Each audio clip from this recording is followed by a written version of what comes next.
The conversation continues on Houston's Morning News with Matt Patrick. KTRH News Time is 6:16, and Lois had an opportunity to talk to Congresswoman Michele Bachmann yesterday as I was getting my eyeball adjusted. And I know that it's difficult with Congresswoman Bachmann because you got to kind of pull things out of her. She doesn't talk very much, right? Wow, is she fired up. She may not be running for president, Matt, any longer, but she is busier than ever. And it's our pleasure to say good morning and welcome to Houston's Morning News. Thank you. It's a thrill to be on with you today on the second anniversary of the passage of Obamacare. And this is a bill that is less popular now than the day it passed. It's President Obama's signature piece of legislation, and this will be the crux of what the election will be about this fall. The American people want it gone. And I think that's another reason why Barack Obama will not be returned for a second term. So where does your effort to repeal Obamacare stand right now? I was the first member of Congress to introduce the full-scale repeal bill of Obamacare. We did pass the repeal of Obamacare through the House of Representatives.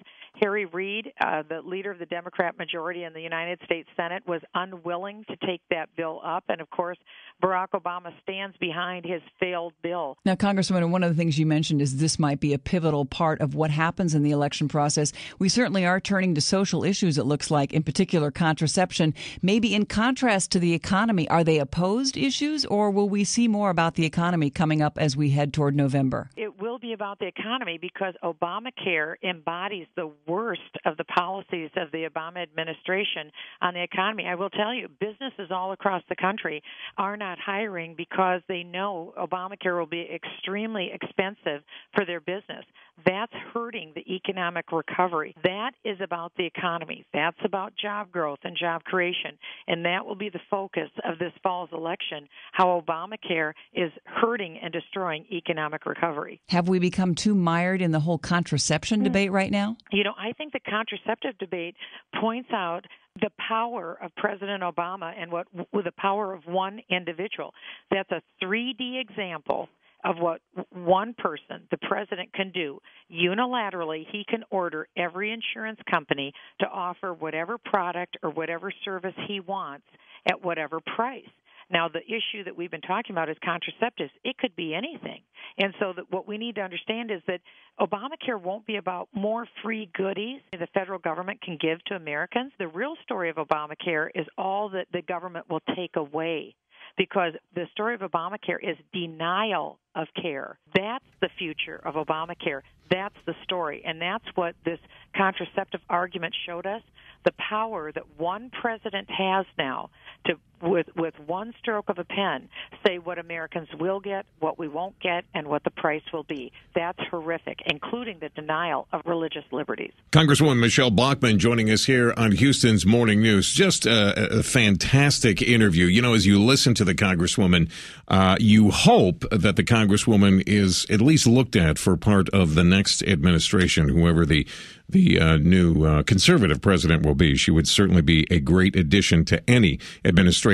What, if anything, do you miss about the presidential race? The debates. I loved being a part of the debates, and I think I made a real difference because when the debates began, we had major candidates that were talking about issuing waivers and executive orders when it came to Obamacare. Mm-hmm. Today, with the candidates that remain in the race, there's only one right answer with Obamacare: full-scale repeal. That's good, and I'm very grateful that I was helpful in making that difference in the presidential race, as well as Dodd-Frank. I'm the chief author of Getting Rid of Dodd-Frank, which is killing the banking industry and killing credit access for Americans. Now that's an issue on the table, and also the issue of the nuclear Iran. I made that a top issue as well because I sit on the Intelligence Committee, and I miss being a part of the debate because that was shaping what the election would be about. But whoever our nominee is, I will get behind that nominee. I will help that nominee because Barack Obama cannot have a second term. So now there are 4, or are there really 2? What do you make of this GOP race right now for president? Well, it looks like the American people are narrowing it down to 2 in the primary races.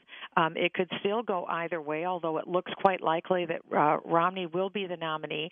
I will get behind whoever the nominee is, and I want my voice to be a unifying voice for the party, to pull all factions together, the Tea Party, the evangelicals, the establishment, as well as independents and disaffected Democrats. We have a great message, and we have a marvelous country. We've got to hold on to our country and our freedom, and that's why we have to do everything that we can to get behind this nominee and win this November. Have you been approached for a vice presidential bid? No, I haven't. Right now, I'm working very hard here in Congress to do the work that I'm called to do as a member of Congress, and I will be on the team, no matter who the nominee is, to help them succeed. Where do you see yourself in 4 years? Fighting the fight for freedom, wherever that is. The battle remains. I ran for president in the first place because I saw how serious this battle was in Washington, D.C., and I knew we needed a strong voice to fight it, so I put my name forward. I won't be president of the United States, but the battle remains, and that's why I'm running again for my seat in the House of Representatives, because I intend to fight no matter what the perch is. I'm going to be here because liberty is that important. Michele Bachmann, and a great job, Lois. Terrific interview with Congresswoman Michele Bachmann.